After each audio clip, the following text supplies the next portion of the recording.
ভাই ইসলামী আন্দোলন বাংলাদেশ ইসলামী দলগুলো আসছে। জামাতের আমি তো আপনারা একটু উদাহরণ দিচ্ছি আপনাদের ইনশাআল্লাহ। ইসলামী দলগুলোর আচ্ছা কি বলছে ওই যে জামাতের আমির আসতে পারছে ওনার নিয়ে জামাতেরটা দেন না, জামাত এই জামাত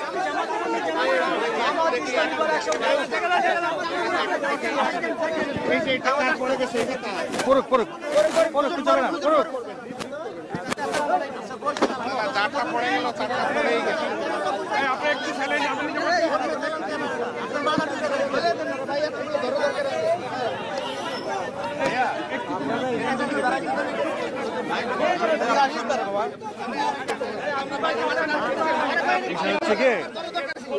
সংলাপটা হলো জাতীয় ঐক্যের মধ্যে একটা ডাক হয়েছে, এর মধ্যে নির্বাচনীয় কিছু হলো কিনা বা এই যে ষড়যন্ত্র হচ্ছে তা মোকাবেলায় কি করা উচিত বলে কি পরামর্শ দিয়েছেন আপনারা সেগুলো সাইলেন্ট না করলে কথা শুনতে পারবেন না, প্লিজ একটু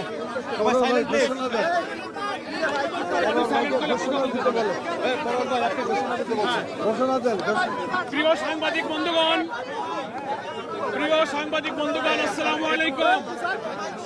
মাননীয় প্রধান উপদেষ্টার আহ্বানে জাতীয় নেতৃবৃন্দের সঙ্গে দেশে বিরাজমান রাজনৈতিক পরিস্থিতির উপরে গুরুত্বপূর্ণ মত বিনিময় অনুষ্ঠিত হয়েছে।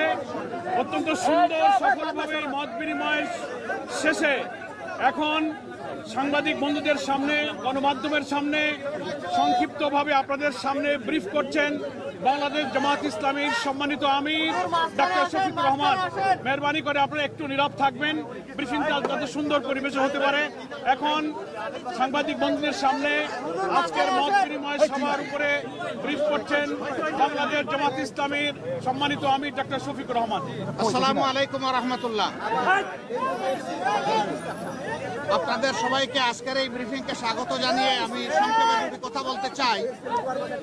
আপনারা কালকে সকল গণমাধ্যম এই সংবাদ পরিবেশন করেছিলেন যে মাননীয় প্রধান উপদেষ্টা আজকে সমস্ত দলের জাতীয় নেতৃবৃন্দকে এখানে আহ্বান জানিয়েছিলেন। আমরা সেখানে এসেছিলাম।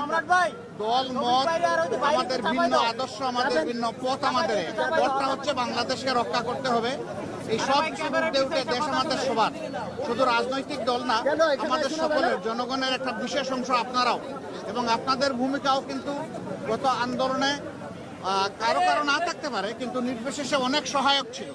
এই জন্য সেই ভূমিকার জন্য আমি আপনাদেরকে অভিনন্দন এবং ধন্যবাদ জানাচ্ছি। আগামীর বাংলাদেশ গঠনে পথে পথে আমরা বিভিন্ন অন্তরায় দেখতে পাচ্ছি, বিশেষ করে পার্শ্ববর্তী দেশ, তারা আমাদের প্রতিবেশী। আমরা তাদের সাথে সব প্রতিবেশী সুলভ সম্পর্ক চাই, কিন্তু সাম্প্রতিক কিছু ভূমিকা ছিল অত্যন্ত উস্কানিমূলক, অসহিষ্ণু, অগ্রহণযোগ্য। আপনারা এটা দেখেছেন।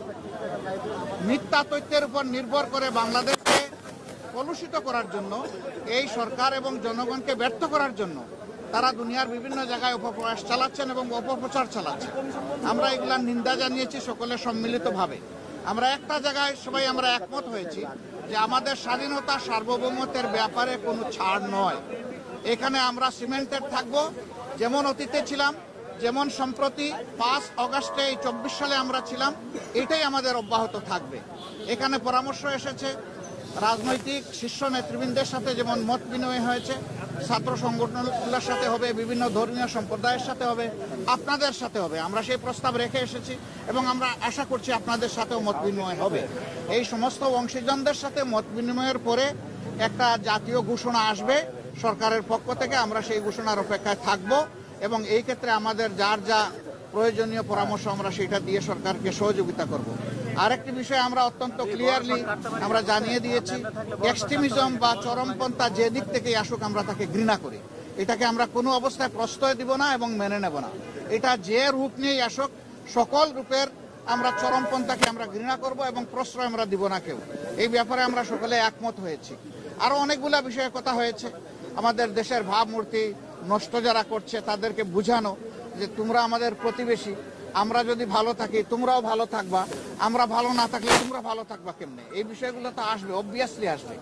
তো সেই বিষয়গুলো নিয়েও আলোচনা হয়েছে। আমরা আশা করছি জাতি ঐক্যবদ্ধভাবে ইনশাআল্লাহ আগামী দিনের সকল চ্যালেঞ্জ মোকাবেলা করে আমরা চূড়ান্ত সফলতার দিকে এগিয়ে যাব। চূড়ান্ত সফলতা অর্জন না হওয়া পর্যন্ত আমাদের ঐক্য অটুট এবং মজবুত থাকবে। চূড়ান্ত সফলতা এসে যাওয়ার পরেও প্রিয় দেশের জন্য আমরা ঐক্যবদ্ধ থাকবো। আপনাদের সকলকে ধন্যবাদ। আসসালামু আলাইকুম। নির্বাচন নিয়ে ছোটখাটো কথা হলো, এটা নিয়ে কোনো কনসেনসাস হয় নাই বা ব্যাপকভাবে কোনো আলোচনা হয় নাই। থ্যাংক ইউ আপনাদের সকলকে। সবাইকে ধন্যবাদ। ভালো থাকুন সবাই। আরো দেখা হবে ইনশাল্লাহ, আরো কথা হবে। আসসালামু আলাইকুম ওয়া রাহমাতুল্লাহ।